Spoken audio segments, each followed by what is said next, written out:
Okay, so Suzanne, tell us what's new at Yarns. What's new is we were just interviewed last night on WFHB about our day on, not a day off for Martin Luther King Day.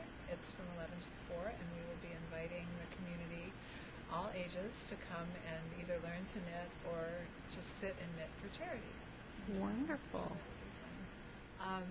About 2 years ago, Regina Moore, who is the Bloomington City clerk,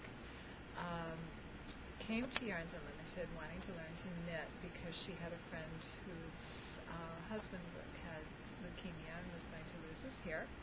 And we provided with a teacher, the whole office, the city clerk's office, with a teacher, and they learned to knit hats for charity. And that prompted her to get a grant to do a day on, not a day off knitting group at Yarns Unlimited. So every Martin Luther King Day, we do have this event where people can learn to knit or can knit for charity. And it's become really popular. Last year we gave most of the pieces to the Shalom Center. This year we're focusing more on children and schools. We've been asked by a couple of schools locally to provide mittens and hats and scarves. And we also work with the women's prison in Indianapolis. People donate yarn here and we forward it to the women's prison so that they can knit and crochet for Alzheimer's patients. So even if someone just knows how to knit a square, we send those squares up to the women's prison and they put them together. So it all keeps our communities warm, and we try to keep things local. Some people are knitting for the Humane Association and for the VFW and different local organizations. Wonderful. So if I wanted to come, when do I show up? What do I have to bring? 11 to 4.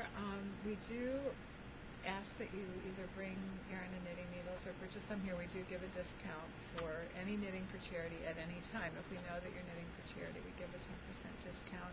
What we find is that we prefer to have people use new yarn. Then we don't have to end up washing it and cleaning it before, because we're never sure where things came from when they're donated. So they can bring yarn from other places as well. We're not picky about that. We just want people to do it. And then do I bring lunch, or how long do people stay? You can stay as long as you want, and if you bring a child, bring an adult. I mean, we want to make sure that there are adult supervision. There is adult supervision for children. And you can bring a bag lunch, or last year somebody bought everybody pizza. So it just depends on who shows up, and there are plenty of restaurants in town if you want to take a break, and we certainly don't care if you eat in the store. We were so big last year we overflowed into the mall, and we had lots of tables and good conversation, and it's a very peaceful and nice thing to do. And is the goal to finish a project that day, or do people kind of start things and the goal is to get started, and we are a drop-off collection point for squares or hats or scarves, and we also have a lot of people doing preemie hats for the hospital, so we will take them over there and make sure that they find a good home quickly. Wonderful. Thank you.